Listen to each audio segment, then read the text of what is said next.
वो पवित्र आपको कहता है कि आज अंधकार को नहीं उजियाले की ओर, दुष्टता नहीं पवित्रता की ओर, क्योंकि स्वयं परमेश्वर पवित्र है।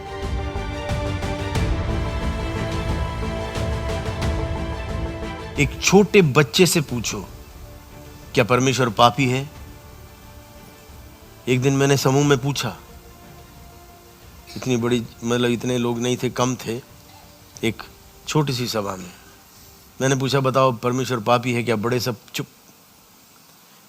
एक 6 साल की बच्ची बोले अंकल नहीं, परमेश्वर पापी नहीं है। मैंने कहा कौन से किताब में पढ़ा? कहता किताब में नहीं पढ़ा। वो सोचने लगी मेरे मुंह से निकला कैसे।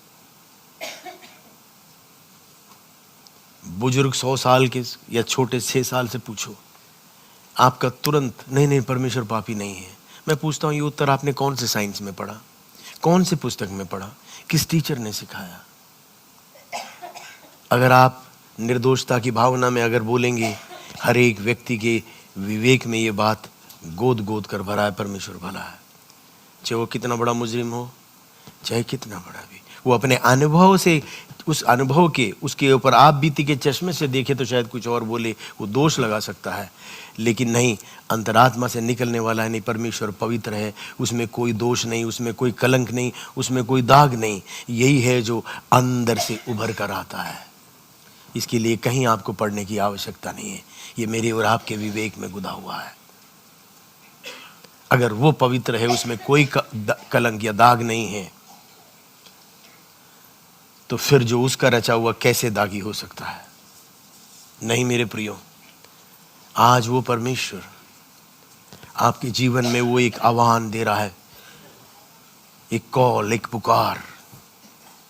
रोजमर्रा के जीवन के अंदर जो विचारों का बौछार मेरे और आपके चारों तरफ पड़ता है,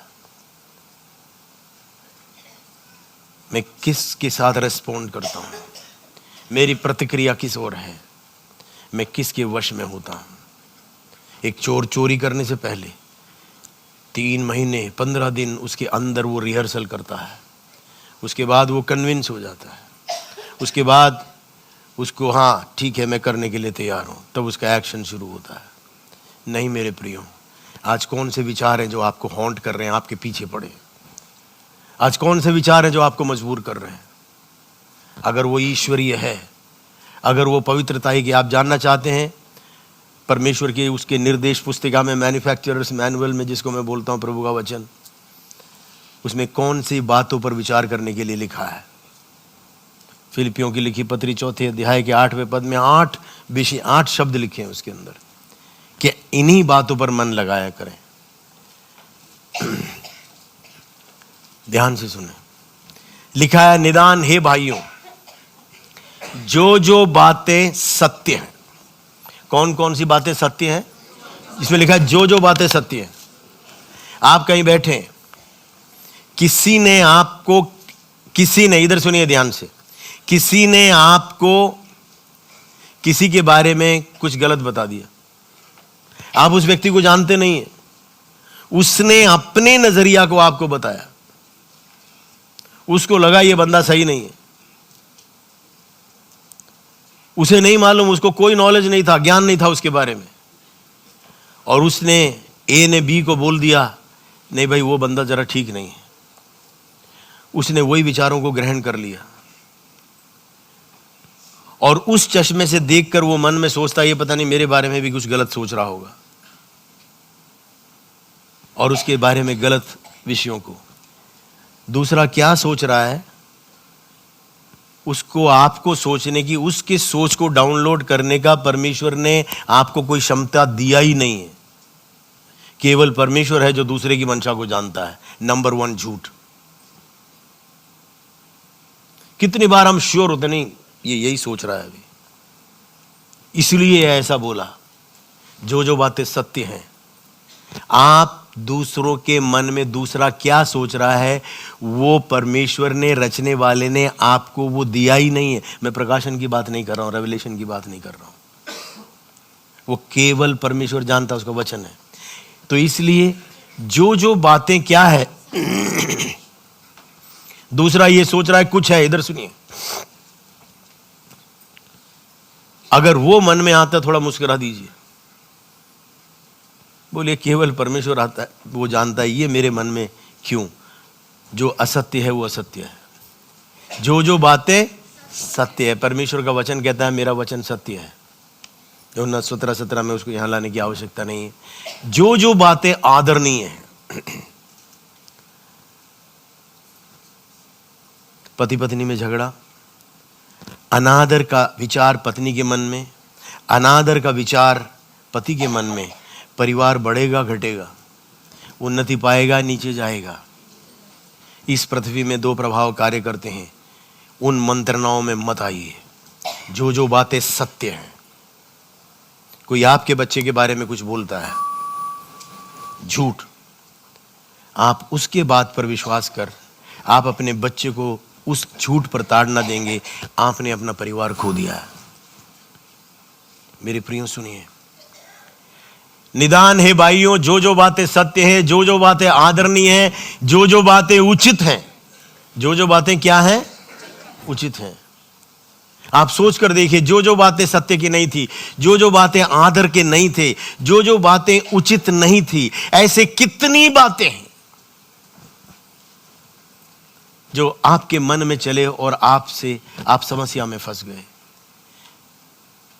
केवल वो बातें जो पवित्र हैं, केवल कौन सी बात, जो पवित्र है, केवल वो बात जो क्या है, पवित्र है, जो बातें सुहावनी है, जो बातें मन भावनी है, आपके मन को भाता, परमेश्वर के मन को भाता है,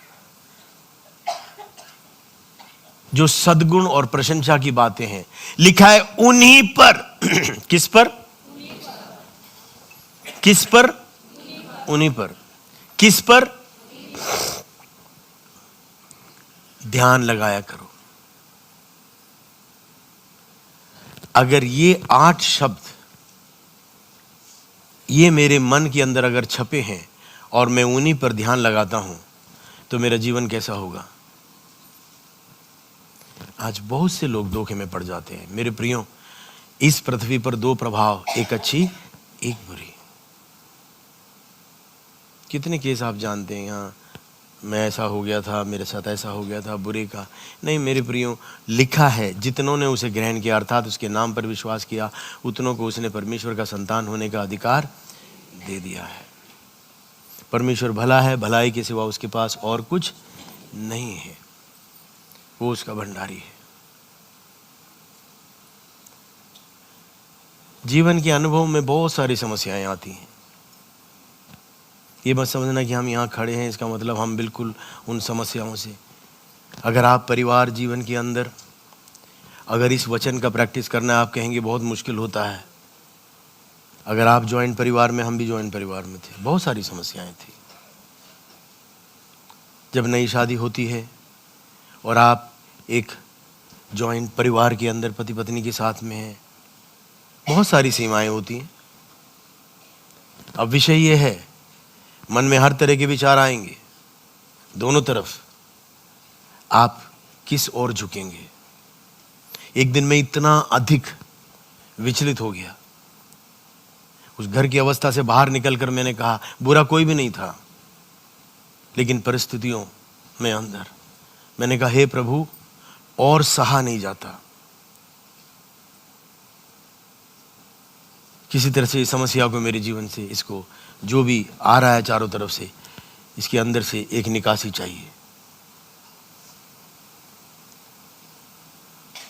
लेकिन ये समस्या को सोचते हुए एक विचार मन में आया।